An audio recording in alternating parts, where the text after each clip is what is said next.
Halo, terima kasih. Amir kan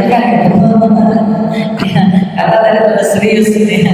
Nah, alhamdulillah ya bahwa tadi sampaikan ketika yang kita cari adalah semata-mata Allah Subhanahu wa Ta'ala. Karena ibaratnya ini, kalau ibu punya anak ya, ibu punya anak nih, ada dua. Ketika ibu punya anak dua ya, ketika dia yang pertama, anak yang pertama ini ya selalu selalu nurut ya. Ketika yang nurut, yang taat dan lain sebagainya, belum kita minta tolong pun dia sudah selalu siap. Kalau yang kedua ini ya, saat ketika kita minta tolong masih tahu gitu ya, nanggung mah, ujung-ujungnya sabar ya mah. Nah, kira-kira ketika kita menghadapi dua anak ini yang akan selalu diingat dan selalu ingin diberikan sesuatu sayang oleh ibu, dan kita ingin memenuhi kebutuhannya, anak yang pertama, anak yang kedua. Halo, bingung anak yang pertama yang mana? Anak yang pertama tadi yang sudah betul, anak yang kedua. Kira-kira ibu yang selalu yang ingin ya, yang ingin sesuatu yang mana? Yang pertama, yang kedua? Sama Abi diminumin ya. Yang pertama. Disuapin ya. Kenapa yang pertama? Karena kan kita gini, naluri ya, naluri saat ketika anak yang nurut ya, belum minta pun ya, itu kita ketika melihat sesuatu kita sudah terbayang ya. Contoh, ibu berangkat ya, keluar jalan-jalan, ketika lihat makanan yang disukai anak pertama, walaupun anak kita nggak pesen, kita pasti buat si ini, sudah lihat baju ini kayaknya cocok, ya kan, kayak begitu ya, betul? Tidak minta pun, karena ibu selalu ingat ya, karena anak-anak tadi nurut ya, maka disitulah ketika kita ingin terus memenuhi kebutuhannya walaupun anaknya tidak meminta ya, betul ya kan, walaupun anaknya tidak minta pasti kita ingin ya, apalagi seorang ibu gitu ya, niat apapun ingat deh anaknya mau makan pun ini sih, ini kesukaannya, ada nggak jadi lagi pengajian dibungkus ya. Karena ingat anak gitu ya. Nah, saat seperti itu, punten, ini masih sedikit ilustrasi saja, bukan berarti menyamakan Allah. Sebatas ilustrasi saja, bahwa ketika Allah ya melihat hambanya, melihat makhluknya yang senantiasa taat kepada Allah Subhanahu wa Ta'ala, saat ketika hambanya, ketika makhluknya membutuhkan sesuatu, tanpa diminta pun Allah akan beri. Ya, kalau sudah Allah sayang, kalau sudah Allah ridho, kalau sudah Allah suka, apapun yang kita butuhkan, walaupun kita tidak pernah berdoa kepada Allah, baru cukup terlintas di dalam hati saja, Allah pasti mengabulkannya. Ya, ada kalanya kan kita baru terlintas, kayaknya kalau makan bakso, tiba-tiba dia nganterin. Pernah kan? Ya, seperti itu. Jadi saat-saat Allah meridhoi kita, saat Allah suka, kata Allah, ku tahu yang kau mau. Ya, jadi ku tahu yang kau mau, tanpa minta pun Allah itu pasti paham, Allah itu pasti lebih mengetahui apa yang menjadi kebutuhan bagi kita. Bukan berarti kita nggak usah minta, boleh minta. Cuma di sana saat kalau Allah posisinya sudah suka sama kita, Ya, kalau Allah posisinya sudah ridho, ya di dunia pun Allah akan memberikan kebahagiaan dan pastinya Allah pun akan memberikan kebahagiaan di akhirat. Amin ya Allah ya Rabbal. Maka bagaimana caranya biar Allah suka? Bagaimana caranya biar Allah ridho? Senantiasa tadi kita posisikan bahwa kita sebagai seperti anak yang pertama. Ketika Allah memerintahkan kita dengan segera, saat ketika kita melaksanakan yang memang Allah suka, kita segera dilaksanakan. Menyambung yang awal yang bulan kemarin, ayatnya masih ingat? Wasari'u ila maghfiratin min rabbikum wa jannatin 'arduha as-samawati wal ardh u'iddat lil muttaqin. Kuncinya adalah wasari'u, bersegera. Kalau sudah bersegera, inilah caranya diantaranya membuat Allah suka. Ya tadi kalau anak yang kedua, kan dulu yang anakku udah kedua kali, iya Pak, sebentar lagi. Ya, yang ketiganya, iya Pak, sabar, dengan begitu. Jadi yang suruh sabar si Allah, nah seperti itu. Nah ya, karena kita mikir dua kali, ya anak minta pun terkadang, ya lah. Biasanya juga susah, nah, diminta tolong akhirnya reportnya susah, ya karena kita tahu. Ya, kenapa? Ini hanya ilustrasi. Maka ketika dirimu jadikan posisinya bagaimana caranya biar Allah suka, biar Allah bukan pada diri semuanya. Amin. Maka senantiasa ketika amalia yang ada di dalam hati kita, inilah yang harus kita manage. Hati kita yang harus kita atur, ya. Jadi senantiasa kalau kita senantiasa melakukannya, kalau yang kita lakukan hanya semata-mata karena Allah, biar Allah yang suka. Ketika kita melaksanakan sholat, ketika kita melaksanakan amalia yang lain, kuncinya biar Allah suka. Saat ada manusia yang tidak suka kepada kita, kira-kira rugi ya buat? Halo, saat ada manusia yang tidak suka sama kita, rugi nggak begitu? Enggak rugi. Sekarang kalau bagi ada yang tidak suka sama kita, selain kita dalam keadaan Allah Subhanahu Wa Taala, nggak apa-apakan saya utamakan dari dia. Kalaupun dia nggak suka, nggak apa-apa, bakal berkurang makan saya. Betul nggak Bu? Ya kan? Jajan saya nggak bakal berkurang, gaji saya nggak bakal berkurang, ibaratnya seperti itu.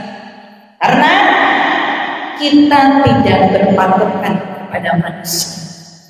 Kita hanya bagaimana Allah tetap membimbing kita, bagaimana Allah mengarahkan kita agar berada di jalan yang Allah beri. Karena hidup kita bukan hanya di dunia saja. Kalau kita mementingkan kebahagiaan dunia, ya Bu, aduh, ketika ini kalau ya, ketika ini kecewa dan lain sebagainya, ya lagi galau, tabungan sholat saya lagi enak hati. Ntar dulu lah lagi kayaknya lagi enak, lagi nggak nyaman. Justru itulah yang akan membuat kita rugi. Kenapa? Justru saat ketika kita dikecewakan, saat kita sedang bersedih, Allah menginginkan kita terus bersama Allah. Allah tuh sedang mengingatkan, ini loh manusia, cuma gitu doang. Ya, cuma gitu doang manusia. Balik yuk sama Allah, kembali yuk sama aku, kata Allah. Kenapa? Aku nggak bakal ngecewain. Ya, Allah nggak bakal mengecewakan makhluknya. Allah nggak pernah memberikan kekecewaan kepada makhluknya yang saat makhluknya itu taat kepada Allah Subhanahu. Maka Ya, ketika kita ucapan mudah-mudahan yang kata kita bagaimana menjaga lisan kita dari kemaksiatan kita. Bagaimana ketika kita menjaga telinga kita dari kemaksiatannya. Ya, bagaimana hati kita, apalagi tadi sudah masuk ke dalam hati. Kalau di sini dinyatakan dalam kitab Sunnah Taufik, ya, kalau kita menginginkan Allah mencintai kita, ya, saat Allah ingin mencintai kita, maka salah satunya diantaranya ayyakuna khashi'an mutawadi'an. Saat orang mukmin harus memiliki kekhusyuan. Wajila musfiqan min khasyatillah ta'ala. Dan juga ketika diri kita mutawadi'an, kita harus bertawadhu, rendah hati, rendah diri di hadapan Allah. Ya, ketika diri kita di hadapan Allah, boleh kita rendah diri. Dan juga harus rendah hati kalau di hadapan manusia, cukup rendah hati.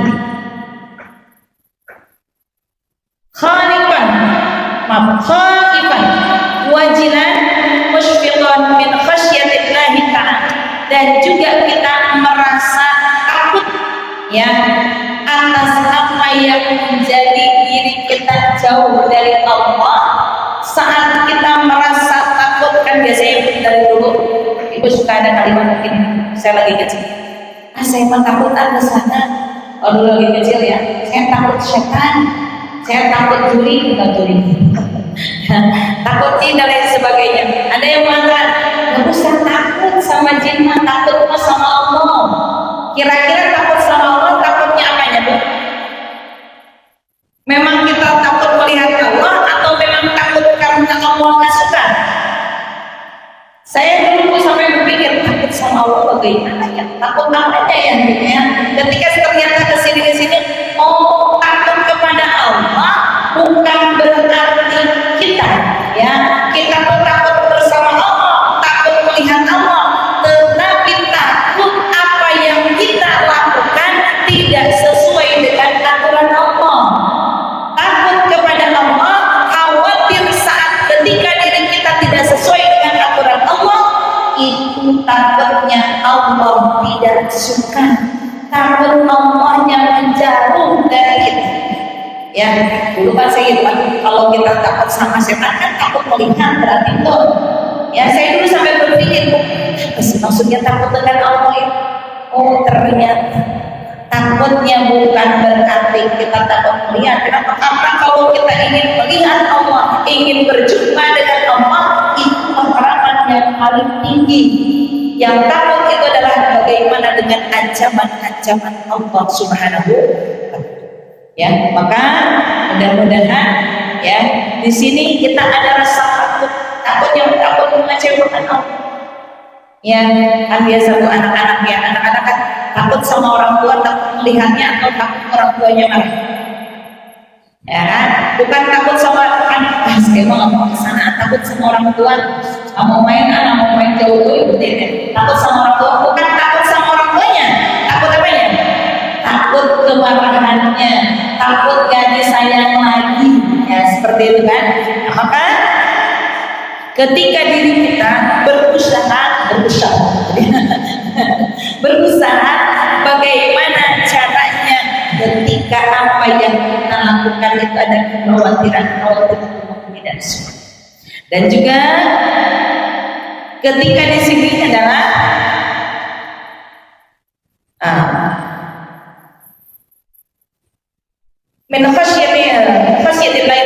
takut atas murkanya Allah Subhanahu wa Ta'ala. Dan juga selanjutnya adalah bagaimana zahidah fid dunya, menjauhi urusan dunia. Maksudnya ketika menjauhi urusan dunia itu tidak melulu urusan dunia. Kita ingin bahagia karena urusan dunia. Ibu bahagia urusan dunia kira-kira berapa lama? Halo. Ibu bahagia karena urusan dunia nih berapa lama?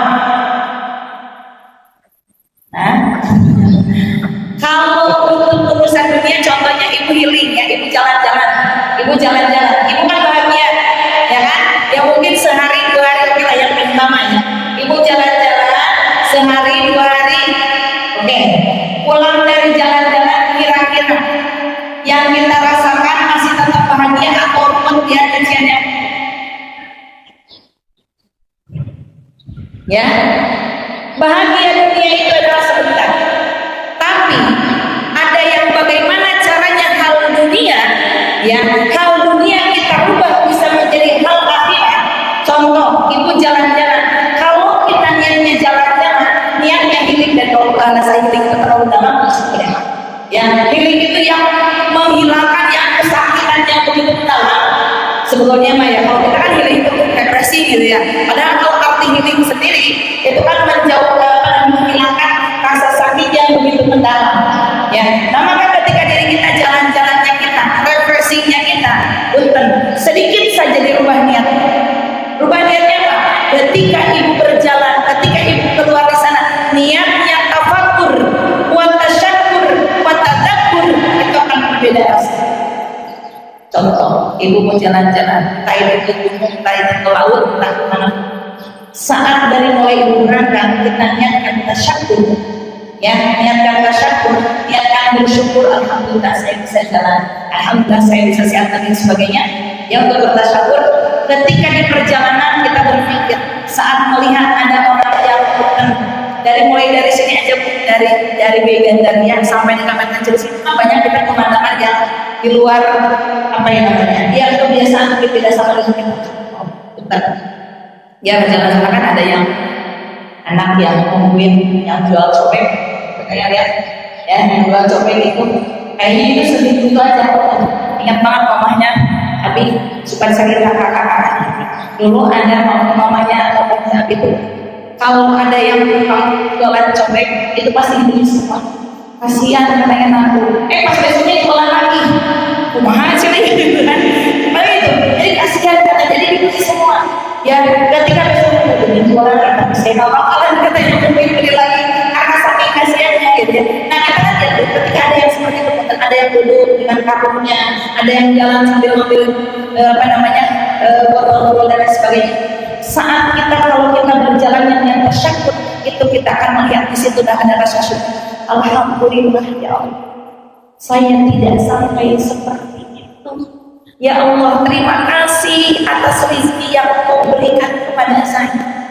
Punten ada yang kakinya patah dan lain sebagainya. Sampailah ke tempat ibu rekreasi yang kita lihat, masya Allah, mendekatkan diri kita kepada Allah bukan untuk hanya menikmati saja, tetapi kita berpikir tafakur atas bagaimana keindahan. Contohnya kalau pulau ini bagaimana melihat kembang bisa terus yang seperti itu tetapi dengan kita. So ibu kalau sekarang buat terpinggong ya ada ombak buana, kira-kira enak kan? Berbeda rasanya dengan laut yang aslinya. Itu mah capek maka proses gitu ya. Tetapi kalau di laut kan kita masuk itu kita akan berpikir, akan bersyukur, akan tadabbur di situ yang ada saat kita jalan-jalan hutan, yang kita lakukan senantiasa kebahagiaan sholat rumah. So, kebanyakan kalau jalan-jalan, aku ntar dulu sholatnya, ujung-ujungnya sholat zuhur bisa setengah 2, bisa jam 2. Tapi kalau kita niatkan tasyakur wa tafakkur wa tadzakur di sana, insya Allah jalannya kita justru disitulah kita ingin dekat. Yang kita capai di sini. Sholat akan bermanfaat. Pulang jalan-jalan yang kita rasakan bukan buat apa? Karena kita semakin dekat dengan Allah, semakin mengagumi ciptaan Allah, maka yang ada pulang ke rumah itu mutmainnah. Saat dia cucian mobil, alhamdulillah pahalanya makin banyak. Insya duitnya habis, alhamdulillah nanti Allah akan disuplai. Bakalan jadi ruwet so. Nah, ibu kadang-kadang kami jalan-jalan 2 hari, ibaratnya Sabtu Ahad atau Minggu dan sebagainya, yang ada pulang ke rumah udah cucian rokok, duit habis. Ibaratnya gitu ya. Kerjaan dan ibu pula yang mengerjainnya, apalagi ibu-ibu gitu ya, harus masak dan sebagainya. Ada kata rugi. Habis jalan-jalan bukan tenang. Betul. Tetapi kalau kita niat ini mengolah rasa kita, bagaimana jalannya akhirnya kita bisa merasakan kenikmatan bersama Allah Subhanahu. Yang ini seperti itu, jalan sampai pun seperti biasa biasa. Niatkan tasyukur, maka syukur itu terlihat. Kalau yang berniat itu ada bisa yang tadi kalau terlihatnya yang makannya kita, minumnya kita, ya katakan di sini menjauhi urusannya, menerima sedikit dari ini. Ya, jadi bukan dunia orang yang menjadi utama, tetapi mudah-mudahan saat kita memaksimalkan, walaupun itu adalah urusan dunia, tetapi kita tolak maksudnya ya, bukan berarti kita sudah dunia, kan? Ya, bukan berarti saya mau makan aja deh, gitu. Saya mau kerja aja, ya, saya mau jalan-jalan dan sebagainya. Ya, tetapi bagaimana kalau dunia itu kita bisa bernilai akhirat. Ya, mudah-mudahan kalau sudah seperti itu, ya kita dunia itu menjadi ada di dalam agama, bukan ada di dalam hati. Kalau sudah dunia masuk ke dalam hati, itu terus akan terbawa, terpikirkan, terbayang-bayang, nah itu karena suka dengan urusan dunia, ya karena saya pun sama terkadang seperti itu, ya saya sedang belajar sama urusan dunia itu terkadang boro-boro, ya untuk membawa akhirat, justru lagi akhirat kadang membawa dunia. Nah ini yang harus kita segera ditepis, ya bagaimana lagi akhirat kok dunianya di bawah, yaitu saat kita sholat urusan dunia terus bawah. Ibu lagi sholat terkadang kita bawa urusan dunia tadi, yang tadinya lupa jadi ingat, ya. Maka mudah-mudahan kita segera berusaha, ya segera berikhtiar sama-sama. Saya juga sedang berikhtiar, kami pun sedang berikhtiar. Mudah-mudahan bagaimana urusan dunia ini kita bisa bernilai akhirat, dan Allah pun semakin suka sama Allah, semakin ridho sama kita, Allah semakin sayang sama kita, dan sayangnya jangan sampai terputus. Mudah-mudahan sampai dengan dalam keadaan husnul khotimah, ya, dan mudah-mudahan kita pun bisa berjumpa dengan Allah setiap saat, ya, setiap dalam sholat merasakan kebersamaan dengan Allah. Ketika kita beramal pun merasakan kebersamaan dengan Allah. Saat melakukan sesuatu pun kita merasa bersama dengan Allah, sedang berjumpa dengan Allah, sedang diawasi dengan Allah. Kalau sudah merasa diawasi, kalau sudah merasa kebersamaannya, maka mudah-mudahan itu semua akan terjaga dari diri kita, jauhnya dari murkanya Allah Subhanahu wa Ta'ala. Amin ya Allah ya Rabbal Alamin. Ya, mohon maaf pastinya ada salahnya, ada kurangnya, ya. Ketika kami di sini bukan berarti kami sudah mengakhir, ya, sama kita sedang belajar, sedang proses semuanya, ya. Tidak ada senior, tidak ada junior, cuma karena kami melihatnya dan semakin dekat sama saudara Allah, bahwa kita bersama ini Allah ya Alamin.